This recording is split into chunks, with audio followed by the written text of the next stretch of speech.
إذا نرحب بالسادة المتابعين في فيديو جديدة حول لو ديagnostic physiothérapique et le traitement physiothérapique d'une autre pathologie. قبل كل شيء نذكر أن الفيديو موجه للتثقيف الصحي فقط وما تتجاوز في حتى حالة من الحالات الهدف هذا.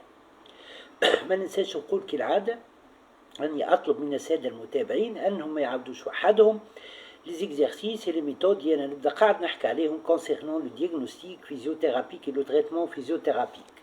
C'est-à-dire وقت الشخص يبدأ مستحق باش يمشي الكينيزيثيرابيوت يمشي الكينيزيثيرابيوت وسولون لو كال يبدأ قدام لو physiothérapeute ce dernier va choisir les méthodes et les exercices اللي راهم هو les plus adéquats concernant le diagnostic physiothérapique et le traitement physiothérapique.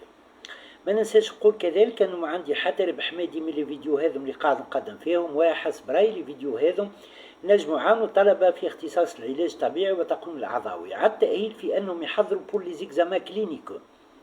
اشكر العديد من اخصائيات العلاج الطبيعي والعديد من اخصائيي العلاج الطبيعي اللي qui ont adopté des protocoles de prise en charge physiothérapique قدمتهم انا sur ma chaîne يوتيوب الموجهه للتثقيف الصحي فقط. إذن des protocoles de prise en charge physiothérapique concernant le diagnostic physiothérapique et le traitement physiothérapique. شكرا على الكلمات اللطيفة والجميلة اللي قاعدة توصلني على ميسنجر من نوع مرجع في مجال العلاج الطبيعي، من نوع كذلك ان بوتنسيال كبير برشا علمي، من نوع قامة علمية، من نوع قامة علمية عالمية. إذا ونعرف اللي قدمته برشا برشا برشا برشا برشا علم، ولكن راهو مازال باش نقدم برشا برشا برشا علم. إذا مازالوا لي فيديو متواصلين ومرحبا بالسادة المتابعين. إذا موضوعنا اليوم هو موضوع انتريسون كيف ما المواضيع اللي قدمتها على قناتي على يوتيوب الموجهة للتثقيف الصحي فقط. Si on suppose اللي جانا شخص qui se plaint de douleur entre le tibia et le péroné, entre l'os péroné et l'os fibulaire ou l'os tibial. ويقول لك j'ai de la douleur au niveau supérieur du tibia et au niveau supérieur de la fibula, l'os fibulaire, ولا نقولوا كذلك l'os péroné. ويقول لك la douleur قلقتني. Alors comment procéder pour le diagnostic physiothérapique? Alors, bin tibia, voilà, tibia, elle تشكل معظم le volume de l'os au niveau de la jambe, ouais, bin le péroné, par là, voilà, donc une douleur par là. Ouais, يقول لك la douleur راهي قلقتني elle me gêne du point de vue marche, du point de vue position debout, voilà. Alors, comment on va procéder? Alors, pour les tests de diagnostic physiothérapique, قبل كل شيء نعمل un petit rappel anatomique. Là, c'est la tête du péroné, voilà, avec une légère flexion, une rotation externe نلقاها palpable, voilà. Et là, c'est l'os tibial. هذا الكل. إذا l'os tibial وهنا le péroné. إذا la douleur موجودة بين le péroné وبين tibia. Au niveau de la tête du péroné, نلقى le tendon du muscle biceps crural. نلقى كذلك la terminaison du tenseur du fascia lata. ونلقى une petite partie إذا du ligament collatéral. Alors là, comment on va procéder? Alors, si vous voulez, pour voir s'il y a une lésion à ce niveau, j'utilise ce qu'on appelle un varus. C'est-à-dire un mouvement avec une flexion de 20 degrés au niveau, une flexion de 20 degrés au niveau du genou, et je réalise le varus. C'est-à-dire, je fais orienter le fémur vers l'externe et le tibia et le péroné vers l'interne. Alors, avec un varus forcé. Voilà. Un varus forcé, avec une légère flexion de 20 degrés, patient du cubitus dorsal sur la table d'examen et je réalise mon varus forcé. Et là, je vais voir quelle est la structure où la douleur se reproduit. ونحدد. نذكر قبل اللي حكيت على les lésions au niveau du tenseur du fascia lata, inclus les tendinites. حكيت كذلك على l'arrachement au niveau du biceps إذا crural وعلى التendinite au niveau du biceps crural. حكيت على la lésion du ligament collatéral latéral. Voilà. توا باش نحكيو على une structure موجودة بين tibia وبين ce qu'on appelle le péroné, بين tibia ou le fibula. On va parler de ce qu'on appelle le ligament tibio-fibulaire proximal. Ce ligament prend insertion au niveau de la tête du péroné. Alors, si je réalise un varus, j'oriente le fémur vers l'externe, le tibia et le péroné vers l'interne avec une légère flexion de 20 degrés au niveau du genou. Et que la douleur se reproduit entre le tibia et le péroné avec une douleur au niveau de la tête du péroné. Là, on est en présence de ce qu'on appelle une distension au niveau de quoi? Une distension au niveau du ligament tibio-fibulaire, appelé encore périneo-tibial, voilà, proximal. Voilà, le test de diagnostic physiothérapique. On a encore d'autres outils de diagnostic physiothérapique, c'est-à-dire d'autres tests de diagnostic physiothérapique. Je peux réaliser même un varus au niveau de la cheville du pied. Alors, je réalise le varus et la douleur se reproduit au niveau proximal,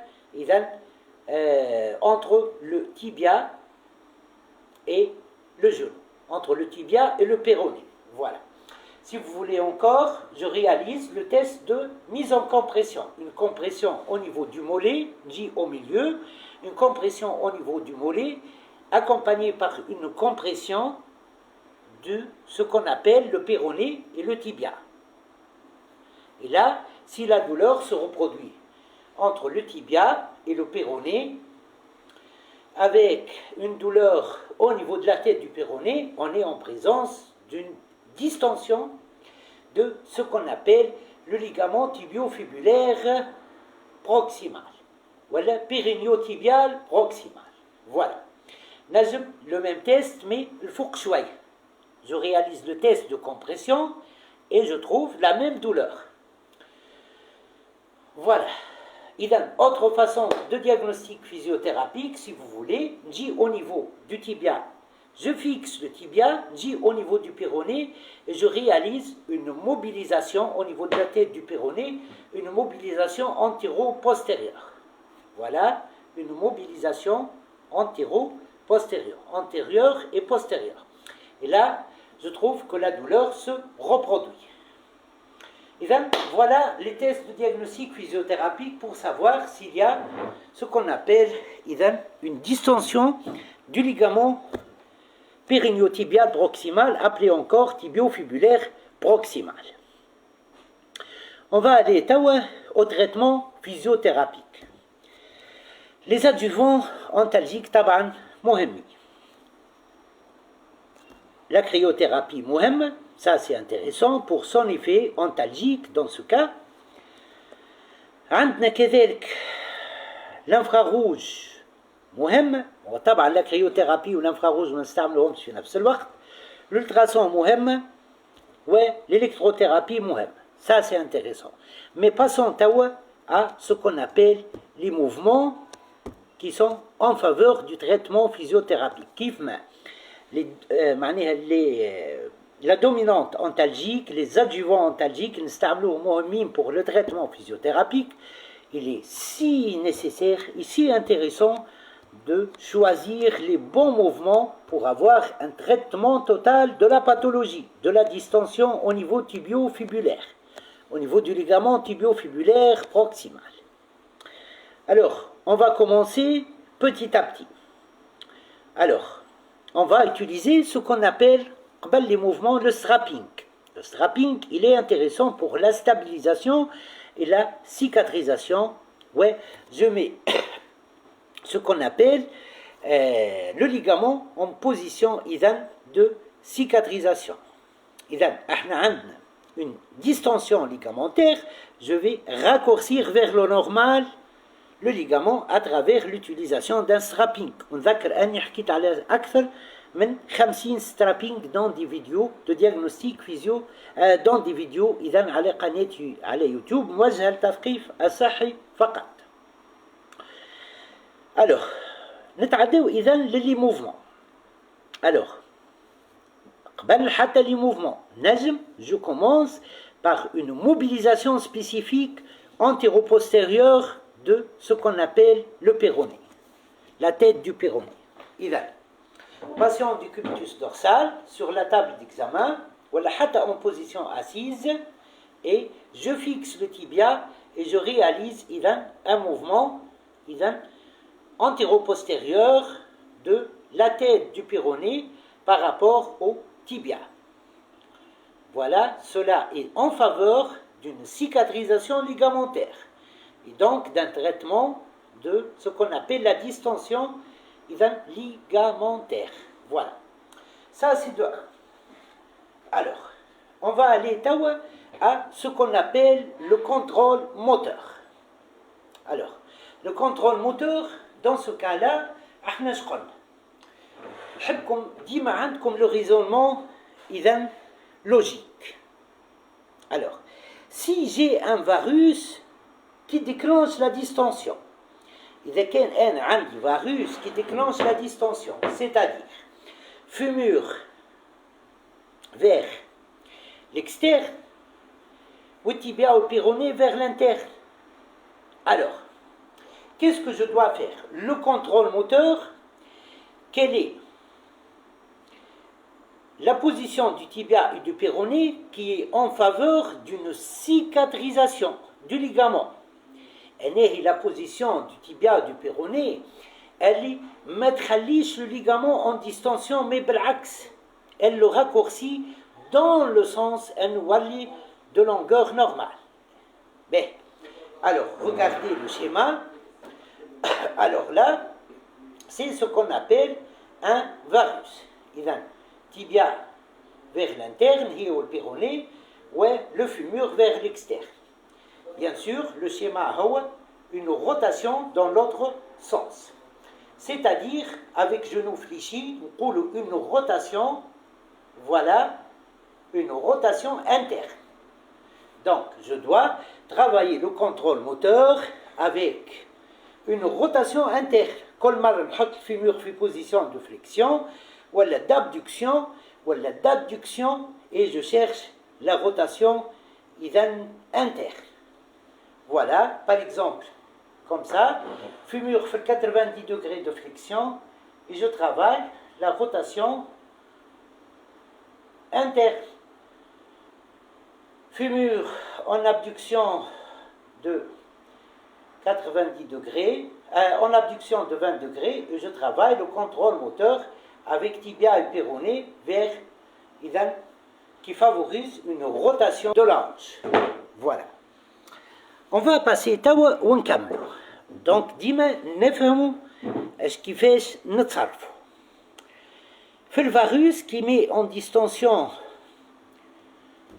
le ligament tibio-fibulaire antérieur, عندي un fémur qui va vers l'externe.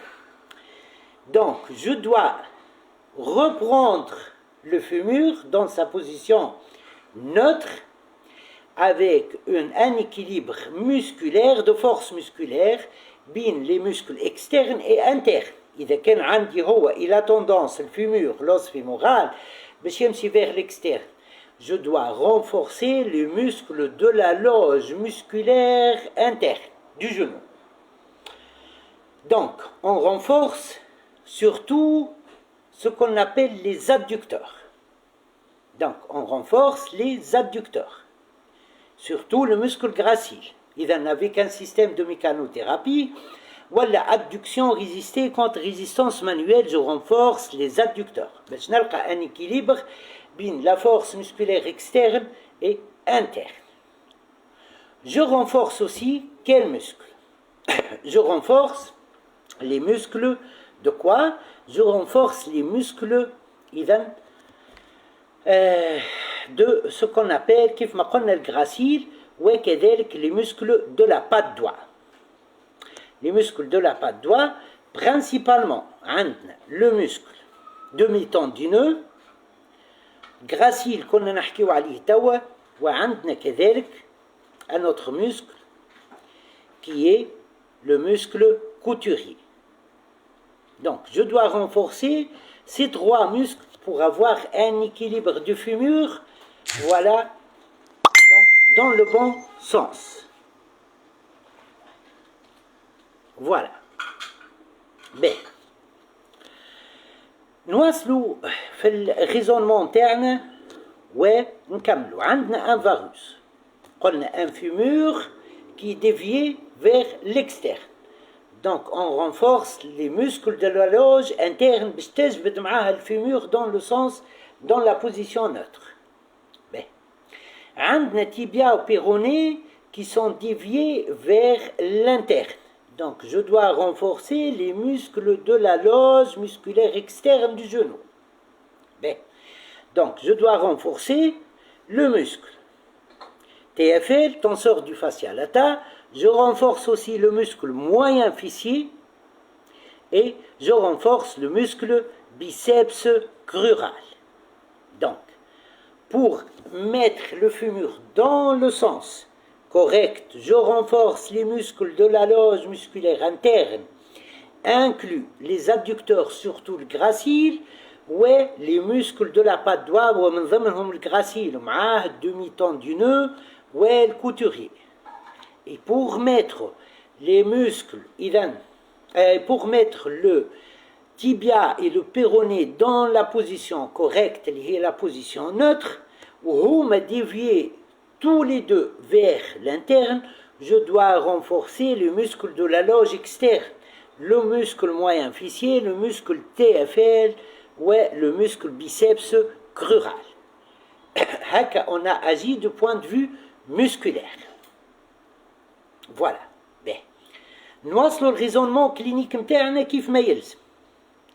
Donc vous voyez comme ça, vous choisissez le bon traitement physiothérapique من غير ما نحفظ. Quel que soit le protocole, quelle que soit la pathologie اللي تبدا قدامي, je raisonne cliniquement par la logique, vous serez dans le bon sens. Voilà. Donc, là, on a un varus qui permet la distension du ligament. Donc, on corrige par un valgus. Donc, on va proposer aux patients des exercices de valgus. Voilà, le valgus, c'est un le fémur dévié vers l'avant et le tibia, le péroné, vers l'interne, ou le tibia ou le péroné vers l'externe. Regardez, voilà. Alors là, le fémur est vers l'interne, ou le tibia vers l'externe. Et je majeure. Je majeure l'orientation du fémur vers l'interne ou l'orientation du tibia et du péroné vers l'externe pour chercher la position neutre. Moi, je regarde les deux membres, le fémur ou le tibia ou le péroné, en valgus. Mais je cherche un équilibre vers la position neutre. Voilà. Voilà un exercice en position Z debout. Alors, j'oriente mon fémur vers l'interne ou le tibia interne vers l'externe. Voilà. Voilà. Comme ça. نجم حتى passivement avec le kinésithérapeute, genou en flexion de 20 degrés, voilà, et il réalise la mobilisation spécifique vers le valgus. Voilà. Voilà. Et voilà.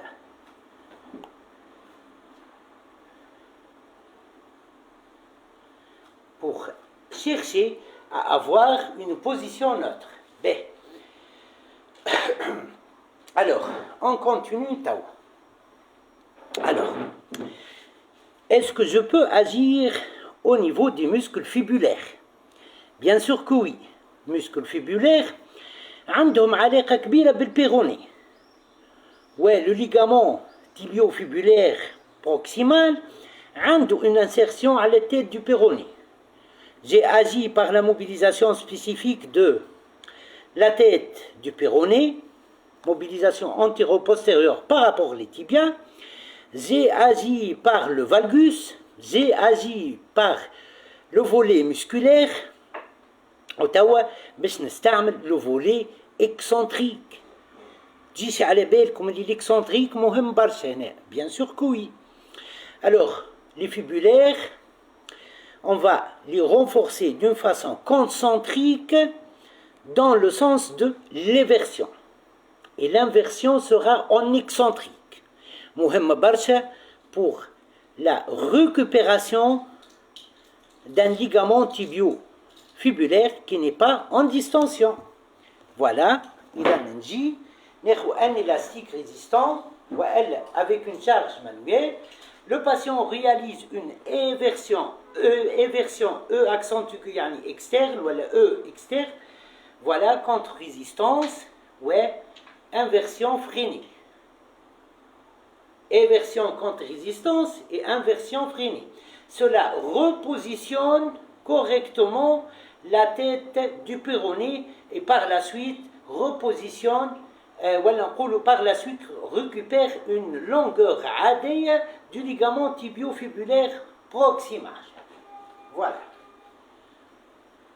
Mais جيش على بالكم كذلك أنه la correction de la flexion dorsale راهي مهمة برشا pour avoir un repositionnement kif de ce qu'on appelle la tête du péroné dans sa place. Et par la suite, la récupération d'un ligament tibio-fibulaire qui n'est pas en distension, tibio-fibulaire proximal. Donc, je travaille la flexion dorsale contre résistance. Flexion dorsale contre résistance. Voilà, avec un élastique résistant. C'est important. Tout ça, c'est important. B.